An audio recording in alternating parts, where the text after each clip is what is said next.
आता जो नगरपंचायतीचा पहिलाच ऐतिहासिक अर्थसंकल्प मांडण्यात आला, या अर्थसंकल्पातील मुख्य तरतुदी काय आहेत? आपल्या आटपाडी नगरपंचायत आटपाडीचा हा पहिला आणि ऐतिहासिक अर्थसंकल्प 100 कोटी 97 लाख रुपयेचा मांडलेला आहे.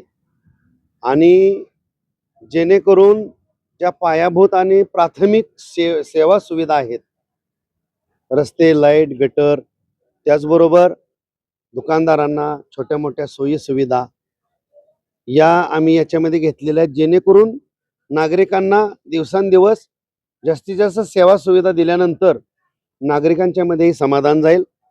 शिवाय या अर्थसंकल्पाच्या माध्यमातून नवीन अर्निंग सोर्सेस म्हणजे उत्पन्न वाढीची काही साधनं आहेत त्याच्यावरती आम्ही भर दिलेला आहे. काही अंशी काही व्यावसायिकांवरती थोडासा कराचा बोजा अंशतः या ठिकाणी उत्पन्न वाढीसाठी आम्ही याच्यामध्ये नमूद केलेला आहे. आणि शिवाय आजपर्यंतच्या इतिहासात ज्या 2,500 ते 3,000 मालमत्तांची नोंदणी या नगरपंचायतच्या रेकॉर्डवरती दिसत नाही, त्यांना रेकॉर्डवरती घेण्यासाठी एक शासकीय एजन्सीच्या माध्यमातून त्यांचा सर्वे होईल. आणि सर्वे झाल्यानंतर निश्चितच या नगरपंचायतच्या उत्पन्न वाढीमध्ये एक मोठी भरीव वाढ नक्की होईल. अशा पद्धतीचं याच्यामध्ये आम्ही तरतुदीचा विषय घेतलेला आहे.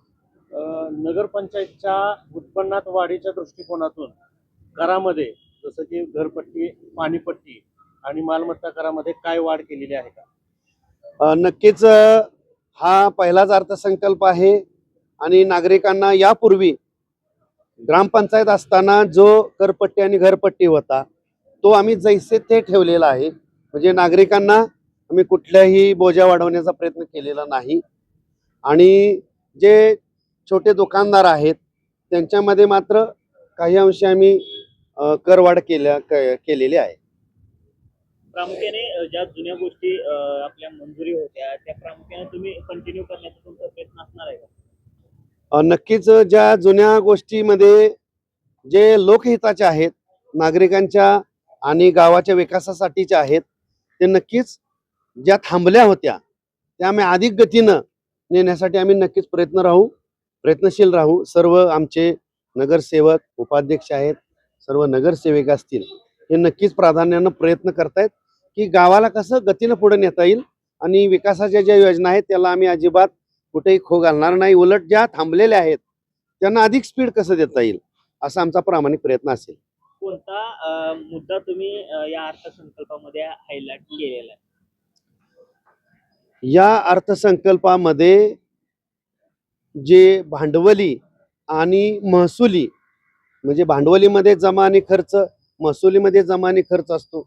तर भांडवली ज्या तरतुदी आहेत, ज्या की शासनाच्या वेगवेगळ्या योजना असतात, जसं की आता सध्या जलजीवनची योजना सुरू आहे, त्याचबरोबर PWDकडे असणारी परंतु नगरपंचायत हद्दीत असणारी रस्त्याचा विषय असेल, तर याच्यामध्ये नक्कीच ह्या विषय आहेत ते प्राधान्यानं पुढे नेण्याचा आमचा प्रयत्न आहे. आणि विशेष म्हणजे महसूल वाढवण्यावरती आम्ही सर्वांनी भर दिलेला आहे. जर महसूल वाढला तर लोकांच्या अपेक्षा पूर्ती करण्यासाठी आम्हाला संधी निर्माण होईल. अतिक्रमण धारकांसाठी काय अर्थसंकल्पामध्ये तरतूद केलेली आहे का? प्रचंड अतिक्रमण वाढायला लागली. आता काही अतिक्रमण ही नगरपंचायतमध्ये आहेत, काही अतिक्रमण म्हणण्यापेक्षा बरीचशी अतिक्रमण हे महसूल विभागाकडे असणाऱ्या जागेमध्ये झालेली आहेत. तर आम्ही सर्व जे खोकेधारक असतील, छोटे मोठे व्यावसायिक असतील, त्यांनाही सर्वप्रथम त्यांच्याही मीटिंग्स घेऊन त्यांनाही आग्रहानं विनंती करणार आहोत की अतिक्रमण आहेत ते जर तुम्ही बाजूला काढली तर नक्कीच गाव विकासासाठी आपल्याला पुढे जाता येईल. आणि पर्यायी त्यांना कुठं काय व्यवस्था करता येते का याचाही साकल्यानं आम्ही विचार करू. प्रशासनाला, विशेषतः PWD, तहसील म्हणजे महसूल विभागाला आम्ही कळवणार आहोत की जिथं अतिक्रमण आहेत ती जर काढली तर हे गावाचं एक वेगळं रूप, चांगलं रूप तयार होईल. त्यासाठी आम्हाला त्यांचीही मदत लागणार आहे. आणि इथं नागरिकांना या ठिकाणी विश्वासात घेऊनच जे काय असेल ते आम्ही पुढे जाऊ. शहर विकासाच्या दृष्टिकोनातून स्वच्छतेसाठी अधिकची वाहन खरेदीची तरतूद या बजेटमध्ये काय करण्यात आली का? नक्कीच पहिल्या GB मध्ये आम्ही तो विषय घेतलेला आहे.